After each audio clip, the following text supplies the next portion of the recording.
I'm Professor Paul Lee.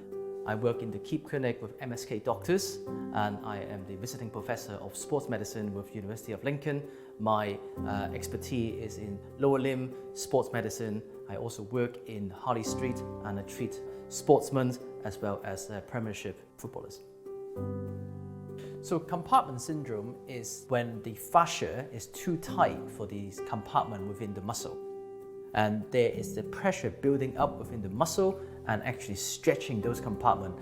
Therefore, there's not enough oxygen, not enough blood supply to that muscle, and it leads to problems in terms of ischemia, and it can lead to muscle necrosis as well.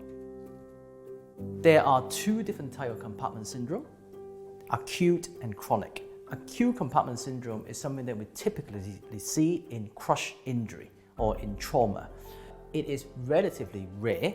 However, it is very, very serious when that happens. Now, there are many different signs that we can look for acute compartment syndrome. However, most of them are late signs, which is patients who have loss of sensation, paresthesia, loss of pulse, but these are very, very late signs.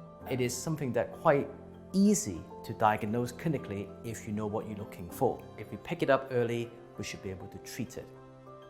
On the other hand, chronic compartment syndrome, that's a completely different kettle of fish.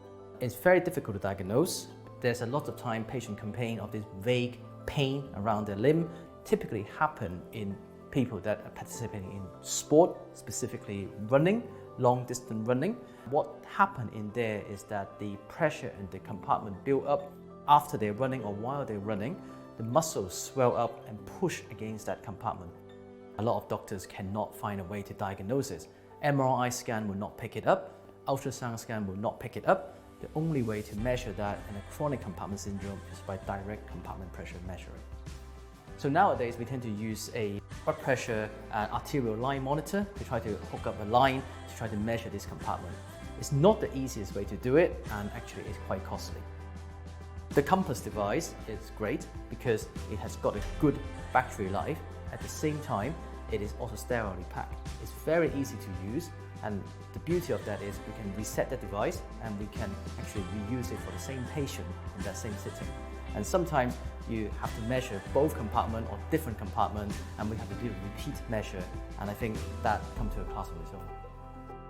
Because the device is sterilely packed and all the consumable is a syringe and a needle, which we readily available and is sterile. We can use it in a clinical setting, in an outpatient setting, instead of in hospital or in a general anesthetic theatre setting. We have great feedback from our patient, and it really helps us to diagnose this condition very quickly and meaningfully.